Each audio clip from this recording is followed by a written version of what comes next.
como é que o investidor pode se posicionar em relação a isso? E aí olhando aí para o que você acompanha, né, dentro do setor, enfim, hoje não são só as ações, né, até o BTG, o pessoal da Asset do BTG lançou um ETF recentemente, né, que pode se expor a commodities, enfim.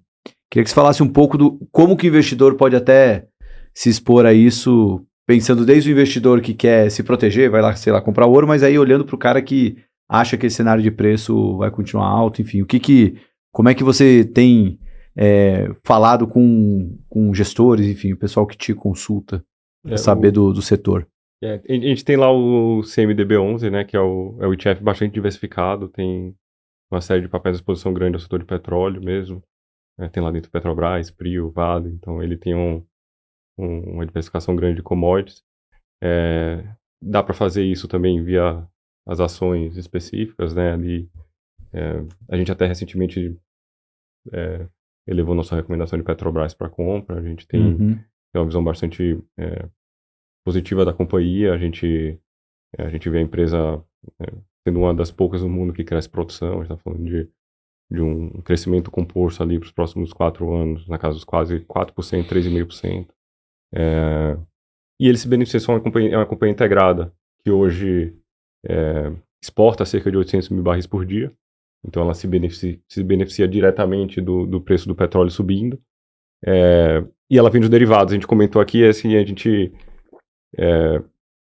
posso até entrar um pouco mais no detalhe, mas assim, os derivados eles até acabam subindo mais nesse momento de tensão, porque se a refinaria não tem capacidade de comprar o petróleo, acaba que o preço do derivado que ela produz acaba subindo até mais do que o preço do próprio petróleo. Então, os crack spreads que a gente chama, eles acabam aumentando de forma significativa a diferença entre o quase derivado. Como na bolsa o derivativo sobe mais que o ativo, aí o derivado sobe mais do que o petróleo. Né? E aí isso acaba tendo um efeito interessante para a Petrobras, que a gente já comentou um pouco aqui sobre, que é o preço dos combustíveis, né? O preço dos combustíveis hoje no Brasil, respondendo a outra pergunta também, hoje como funciona, principalmente o preço do diesel, ele basicamente 30% dele, arredondando aqui, é precificado ao preço internacional, os outros 70%, mais ou menos, é o preço da Petrobras. Isso vai depender da política da Petrobras, a política de ajuste de preços e tudo mais, que a gente acha que eles vão continuar seguindo, né? Dada a governança que foi implementada na Petrobras ao longo dos últimos anos, a gente acha que eles vão continuar seguindo a política de preço, talvez não estritamente na paridade de importação, mas vão continuar seguindo a política de preço. Então, consequentemente, 30% é precificado paridade de importação, os outros 70% é Petrobras. A gente acha que a Petrobras vai aumentar os preços de combustíveis de certa forma para seguir a política de preço que eles têm hoje implementada. Então, a gente acha que, primeiro, eles vão ganhar com a exportação de petróleo cru, e a margem de refino deles deve ser uma margem que, nos preços atuais, talvez ela não seja tão boa, mas, eventualmente, com o ajuste de preço que a gente acha que deve acontecer, elas vão ficar melhores. Então, a gente acha que a forma de ter exposição hoje é um large cap, é uma empresa grande, que tem uma estabilidade de produção. A gente acha que a Petrobras é uma boa forma de ter exposição ao tema.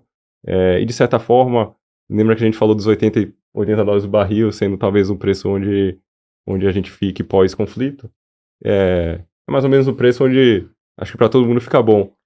Porque eu até ia questionar isso, porque no caso da Petrobras, talvez ela não vai reajustar o preço como deveria, mas ela vai reajustar o preço muito melhor do que a Petrobras do passado. Então, e no ponto aí dela, talvez seja até bom que o preço do petróleo não suba tanto, né? Porque talvez aí os 80 tá bom. Os 80 já dá uma alta que ela consegue reajustar. Tava exato. até olhando aqui, a Petrobras fechou esse primeiro trimestre de 2026 com uma alta, as ações preferenciais 57,9% de valorização nesses primeiros 3 meses do ano. E o ETF de commodities, que é o CMDB11, né? Negociado em bolsa, você pode digitar lá pelo seu home broker e encontrar ele lá.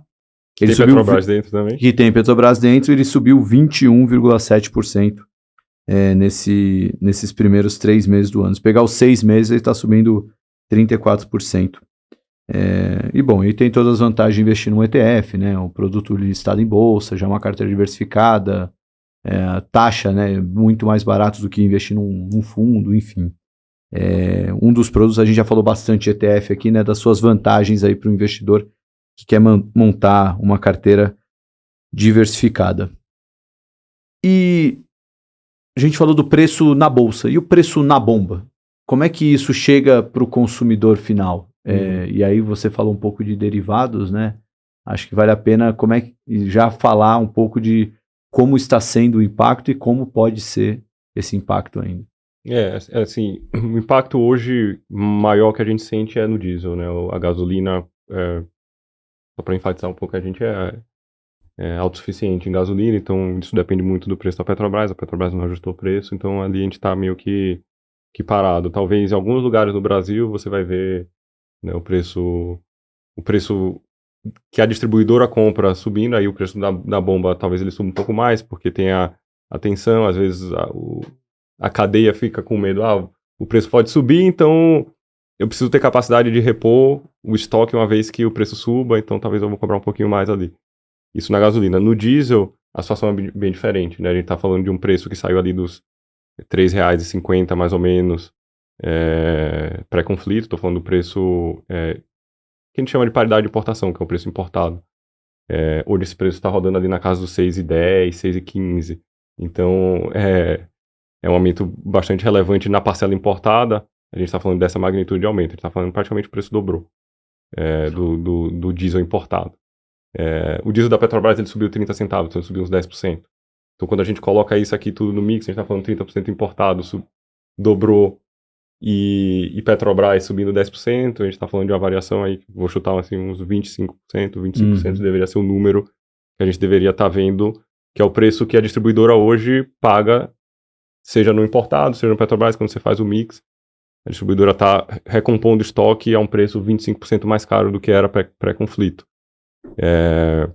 Dado que tem expectativas que a Petrobras aumente o preço e eventualmente a distribuidora vai ter que pagar mais caro pelo produto que ela compra da Petrobras, na bomba isso acaba refletindo um pouco mais alto. Então a gente está vendo de fato o preço na bomba subir um pouco mais do que isso,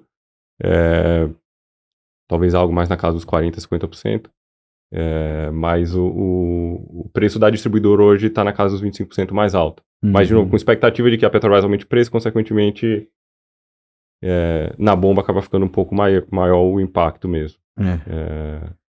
Vamos ver como é que vai ser isso, né? Porque num ano de eleição, acho que tudo que um governo de situação não queria é ter que aumentar o preço de combustível, né? E quais vão ser as consequências disso. Lembra que a gente importa, né, uma quantidade relevante do combustível do diesel, né? E assim, se o preço fica muito diferente, se o preço do produto feito no Brasil ele fica muito diferente do preço de fora, o incentivo que o importador tem, ele reduz significativamente. Então, por isso que a gente olha até o ângulo de... que foi um pouco do que o Troy comentou, né? Os preços têm que estar alinhados para que o mercado flua de forma consistente, né? E coerente também, né? Com a necessidade da demanda, porque senão, eventualmente, pode faltar combustível. Sim. Mas não é o caso, por enquanto, mas assim... se os importadores não atuam, né?